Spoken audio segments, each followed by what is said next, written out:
বর্তমানে ক্রিকেট বিশ্বে মুস্তাফিজের থেকে বেস্ট ডেথ ওভার স্পেশালিস্ট হয়তো আর কেউই নেই। ফ্রিজের করা নিজের শেষ ওভারে দিয়েছেন মাত্র 5টি রান, যা কিনা ডেথ ওভারে ছিল, এবং কি নিজের ব্যক্তিগত তৃতীয় ওভারে দিয়েছেন মাত্র 4 রান। শুধু তাই নয়, নিজের ব্যক্তিগত প্রথম ওভারে তুলে নিয়েছেন উইকেটও, তাও কিনা আবার ফখর জামানের। সব মিলিয়ে দুর্দান্ত ছিলেন মুস্তাফিজুর রহমান। দলীয় চতুর্থ ওভারে আসেন মুস্তাফিজুর রহমান, যে ওভারে কিনা মুস্তাফিজ তুলে নেন নিজের প্রথম উইকেট। এই ওভারে ফিজের করা প্রথম বল থেকে আসে 2 রান, পরবর্তী 2 বল থেকে যথাক্রমে 3 ও 1 রান আসে। তবে এরপরেই ফিজ দেখালেন তার আসল ঝলক।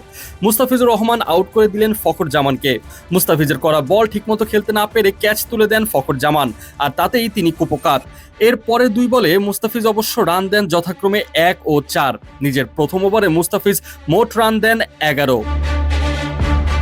এর পরের ওভারে অবশ্য প্রথম 2 বলে ফিজ দেন ডট, তারপরে 2 বলে যথাক্রমে 1টি করে রান দেন, কিন্তু পঞ্চম বলে গিয়ে মুস্তাফিজকে হজম করতে হয় 1টি ছক্কা আর শেষ বলে 2টি রান।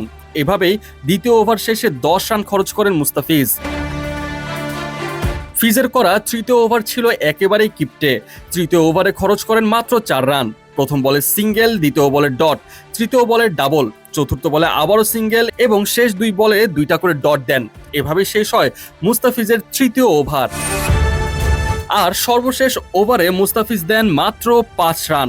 ডেথ ওভারে মুস্তাফিজ অন্যতম সেরা বলার, তাতে কোনো প্রকার সন্দেহ নেই। আর তারই প্রমাণ যেন আবার দিলেন তিনি শেষ ওভারে মাত্র 5 রান দিয়ে।